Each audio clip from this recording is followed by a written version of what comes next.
If I had a time machine and I could go back to my early 20s, right when I was 20 years old, and tell that version of myself then what I know now, almost like I had a script or a package I could install into my brain to prompt me to think differently about my life at that time, that's essentially what this video is going to be. Now, you can't go back and change the past. You can't really change anything about the past. You can change your perception about it, you can change how you feel about it, how you think about it, but you can't change the past because whatever happened, happened. And when we think about it, your whole life is a sequence of frames and slides and little movies which all accumulate to form the version that you are now as your present self. And as you are your present self, you still have this sense of trailing time in a way, but you're also your present self and future forward. And I think that that's the mindset that I try to be in a lot more than thinking so much about the past. But I think when I was growing up, I was really in multiple different places at time. And maybe you'll resonate even if you're young right now. Because, when you're a young person, you feel as though there's this sense to yourself that you're always missing out on something. You really feel that, I think, when you're young, is that everything else is happening out there in this bigger, broader world, and I need to be out there doing it. Otherwise, I'm doing something wrong or something. And I definitely felt that a lot because I think growing up, I had this tremendous sense to myself I need to achieve or become or be this greater and bigger thing than I think everyone else around me who was kind of choosing the more normal path. And so for me, that feeling or sensation that I was missing out really amplified. So to give you some context on me, when I was 12 or 13 years old, I started a business where I was making skateboards in my basement and later in my garage. And later I started making websites to sell these things online. By the time I was 15, I quit high school to go to a different school where I just pursued my business till I graduated. And that was basically my whole gig. And when I think about that point in time when I started that split between, all right, I'm going to choose my business full time over school when everyone else was like in eighth, ninth grade and everything, it was kind of a strange position to be in because that's when I really decided for myself that I was going to go a different path than everyone else. At that time, I decided I was never going to go to college. I wasn't going to go the normal path that other people kind of set out to do that was the very much the predetermined life path. You have to kind of understand this thing was 15 years ago. I mean, this was before start a biz online as a young kid was a cool internet entrepreneur thing to do that everyone else is doing. This was before it was cool. And so when I was doing it, it was kind of a risk. And not a lot of people understood me. And that really furthered that sense to myself that, there's this bigger, greater world out there and I'm missing out. And now I'm like even more strange and unrelatable. So people really don't even want to invite me places because I always want to talk about business or I always want to grow. Whereas all the other kids around me, I think they just wanted to have fun. And I think that the number one thing I'd probably say to my younger self growing up is that you have to prioritize fun a lot more than business or self development or these things. Even though these things are really cool, they're very much in the now, especially they're very in the now. You have to still be a kid for a while and to think primarily about those things instead of trying to grow up so fast. Because when I look at when I started these businesses when I was 12, 13, and I started another one when I was 20, I owned a juice bar where I managed a store. I basically built the whole store by myself, selling juices and smoothies, and ran that for a couple years. That was also initiated by this unconscious desire of, in a way, trying to start a business to be seen, acknowledged, or validated. Because at the very base level of my being, I think when I started my first and my second business, I kind of felt like I wasn't enough as who I was. And that perpetuated also this other cycle of where I felt there's so much I need to do out there in the world. I need to accumulate all this stuff to build up my sense of identity. When you're a younger person, it's all about building your identity. It's all about accumulating all this knowledge to kind of form these imprints into you so that you are this full and complete person, or at least you feel you are. And so when I started my first business and my second business, it kind of really came from the sensation that I think I didn't feel like I was enough right now. I had to grow up as quick as possible. And especially now with this internet and a hustle culture, it's very popular to feel that way.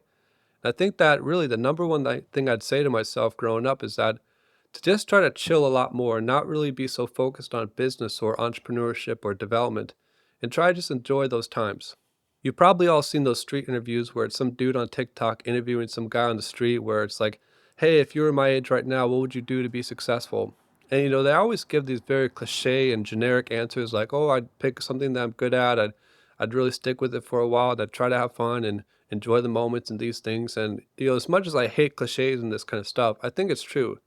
I'm only one more year into my 20s until I'm 30, But when I look back at my early 20s specifically, it really was just kind of focused on business, it was day trading, it was how to make money as quick as possible. It was how can I quickly grow up so that I don't have to think about this stuff anymore and my whole future in a sense is taken care of. In my early 20s, it was all about starting a business, and whether it was day trading or entrepreneurship or selling stuff online or whatever, I was just in this world so much that I think I lost out on all these other moments that I think other kids around me at that age really just kind of got by default, because they chose college, they chose parties, they chose all these things. And it's not to say that I necessarily missed those things or I wish I would have done more of them, because in a way, I think that my avoidance of all these self destructive things, which these things can definitely be for a lot of people, and I think that if you do choose to be an entrepreneur when you're younger, you have to recognize that it's going to be a very lonely path. It's not a path that's going to be like super nice and what it's all turned out to be on Instagram, where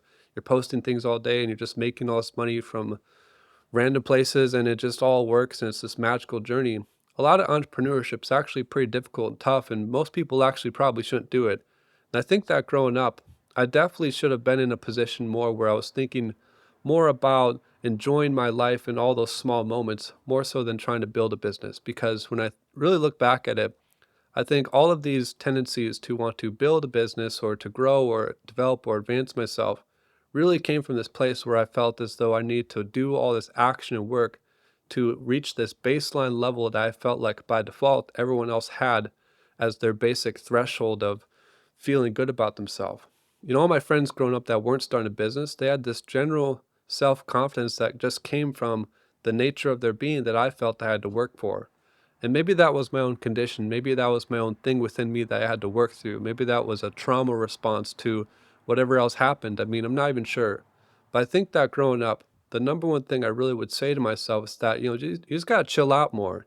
You got to take the moments by moment. You got to make decisions consciously as you're going through each one and just try to create a map for how you want to live your life and not be in a rush all the time with everything.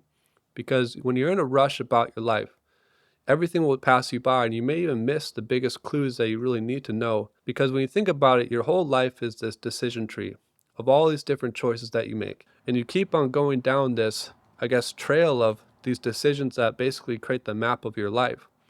And when you're a younger person, like I said, you're not really thinking about each decision that you're making. You're more or less just focused on where is everyone else going and how can I just go in that general direction because I feel lost or I feel like where everyone else is going, that's where the fun is. And so I should just follow that. I think the biggest piece of advice I'd probably give anyone is to indeed actually not go where everyone else is going and really try to cultivate your own path, but try to do it in a conscious way where you're conscious of each decision that you're making. That doesn't mean that you have to make conscious decisions. I mean, you can definitely still do a bunch of different stuff that's not conscious at all. I mean, I'd actually probably say to do that, definitely just to kind of work it out of your system. But what I would say is that with each decision that you're making, try to think about what this decision leads to the next selection of options for you that you can choose. Because that's how your life unfolds is it was always this one decision that took you to the next thing, which always took you to the next. And so if you can learn how to predict what this decision leads to 2 or 3 decisions down, I think that really helps you. When I was also growing up, I started to adopt a lot of really healthy patterns, which I don't regret at all. I mean, I started eating really healthy. I started really taking care of my health. I started being on an anti-aging protocol, all these things, which really turned out to help me later on, which at that time was kind of crazy. It's stuff that it's like, whoa, that's pretty weird. You're from a small town and doing all this kind of crazy yoga stuff. But, when I was younger, it just kind of made sense that this is what I should do. And so those things I don't really regret at all. And I think that would help you if you think about more. Because in a way, the older you get, you do start to accumulate all this like stuff on top of you. Psychic attachments, memories, things that kind of hold you back, belief systems, all this stuff just sort of starts to glue onto you and you don't really know what to do with it. And especially if you're not taking care or maintaining yourself at all, you'll slowly form into this like different version of yourself. By the time you look in the mirror, you won't really even know what hit you and you'll just like be staring at a different person. I think when I started to really witness that I was on the right path in my life, after I kind of cultivated out those years of feeling like I was missing out on the parties or the fun or everyone else that went to college, is when I started to see past friends kind of come back to town or, just kind of see them around the area, that they kind of started to look older. They started to feel older. When you talk to them, they just sort of were almost like 5, 10 years older than where I currently was mentally or emotionally or spiritually. They were just kind of already locked into that sense of time where it's all about their job or it's all about their family. It's all about all these obligations and bills and responsibilities. Whereas I never really had any of these things. It was all about my own individual self expression, where I want to go, what I want to do, what I can develop into. I think that growing up, that was definitely the thing that always held me throughout my entire life. And I think that if you're a young person, now more than ever, you have to cultivate that. You have to cultivate your own unique sense of identity right now. And whatever else the world wants to kind of attach onto you or say you have to go down this particular life path, I'd say not do it. Not do it at all, because where everyone else goes, it's not like that ever leads to something that you would like yourself, especially if you're a person who's even watching these kind of videos in the first place, because you want more. And so if you want more out of life, try to make each and every decision that you make towards going to that life path, conscious, and try to make sure that you're not getting caught up in the waves that everyone else is getting caught up in and all the different things that they're being convinced of that are true or that you need to be thinking about. You just have to go your own path and go your own way for a while, and sometimes it will be isolating.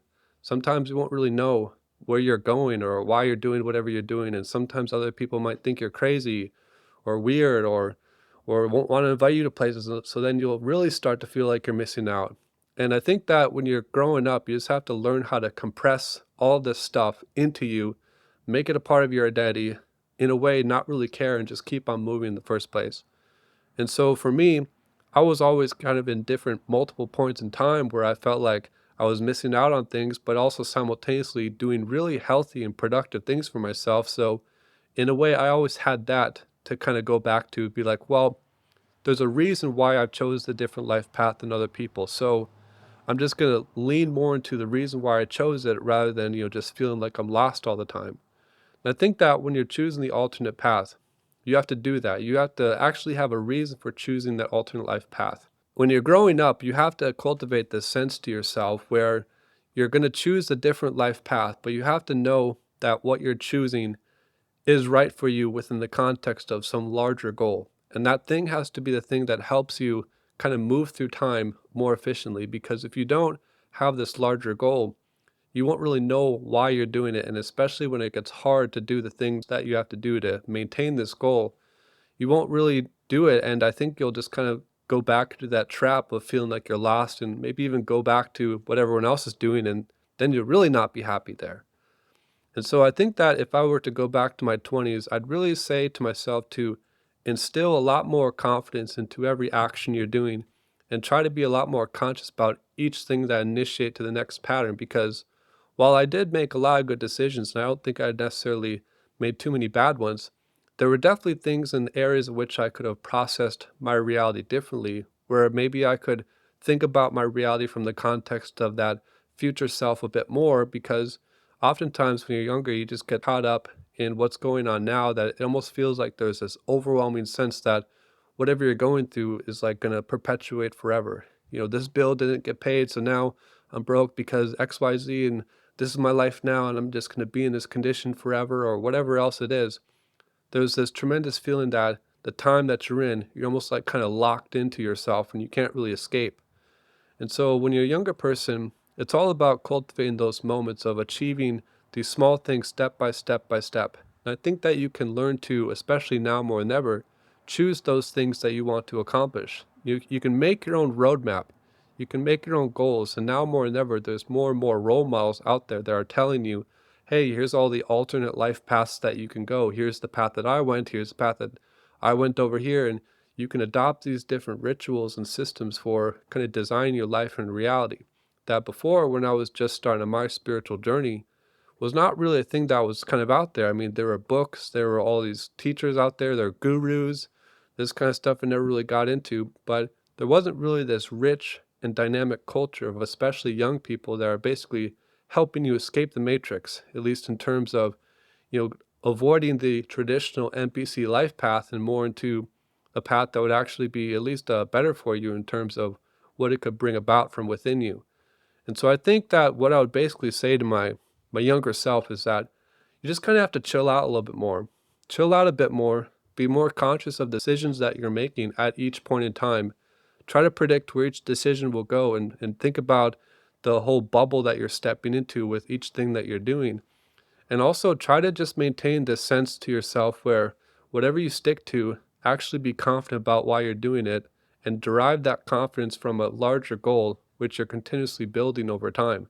And if you just do that and you don't really get caught up in the FOMO, don't really get caught up in all the other stuff that everyone else is getting caught up in, you just stick to your own life path. As you mold through your early 20s into your late 20s, and especially when you start your 30s, which is where I'm going into, you'll basically have that position where you've kind of laid out the framework of yourself. I've been always constantly designing myself and figuring out which each part of myself I want to remove or add more of or update. And so I think that when I've gone into this life path of really trying to figure out where I want to go, I've always met each moment with, all right, well, this new life path that I'm going on to, this new alternate reality I'm trying to step into, will require of me certain skills or certain paradigms of thinking and seeing reality. So, what skills, and attributes, and traits do I need more of, or which things could I drop? Which things do I need less of to step into this new identity required to access this new realm I have to be within for a while for this period of time? I think your whole life, in a way, is kind of like this. And I think that when I was growing up, I was just beginning to figure out that how these times kind of compress together is that each time really does call upon you to be a different type of person for each thing. You're playing sports, you're going out and skateboarding, you're doing whatever I'm doing. It calls upon you a different framework and collection of these different sub personalities and identities that form for you to be optimal in that environment. When you're in learning mode, you also have to drop some of that part and kind of adopt other systems and frameworks to be optimal within that context. Or when you're hanging around friends, you have to be a different person to match that as well. I mean, in a way, we are multiple different points in time. We're multiple people in time because we can collect all these things from this global context of all the things that we're developing to kind of transition and form and change our identity for the moment. There's a sense to reality and self-development gurus that you kind of want to be one person at all times for all events or something. And I don't really agree with that. I think that what you want to do is you want to become one person that can be dynamically adjusting to each moment and each frequency of how things are kind of laid out. So you can just adjust to what that event needs because each event has its most optimal template for you to step into. So I think these are all the things that I would tell myself as I was younger to really be thinking about a lot more because it's really important, especially at these ages. You have to really cultivate that sense of identity early on, and you have to keep that and maintain that and adjust it over time.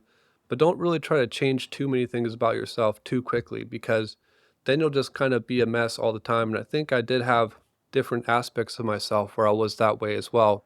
And I think that's also just kind of normal. You try on different identities, you try on different ways of being, different personalities, different things that you see wherever you see them, and you try to adopt these systems within yourself to find out what's the optimal me. And I think that there's this kind of sense to the reality where there is this optimal version of yourself that is waiting. It's out there. It's like right there. You can touch it and you can feel it. It's what we call the flow state or whatever. And think as much as possible you can find that optimal flow state. You can find that optimal template of how you're supposed to be and that thing that's right there in front of you that you can taste, touch, and feel. And it's basically that version of you right now that you can be. If you can try to make it your goal to step more and more into that, as opposed to just focusing your whole life on business or entrepreneurship, or try to be more dynamically adjusting to the waves of the universe and what you want to be, I think it really helps you in the long run because it really will start to show the more time that you've gone doing that. So this is what I'd tell my 20-year-old self. Let me know if this helps you in any way or if you find this useful because I definitely think that when you're a younger person, you really need someone to basically tell you explicitly, hey, here's the instructions, here's what to do. And I always craved nuance. I always craved this kind of feeling that I'm always kind of being lied to in some way because I'm never being told explicitly what the truth is. And so I always craved, just tell me the answer, tell me exactly what it is. And the world didn't really offer me that, so it often led me to find those answers myself. So let me know if you found any of this useful for you for how you're going to be designing your reality as a younger person, because I think it's really useful to know this stuff, especially early on at this age.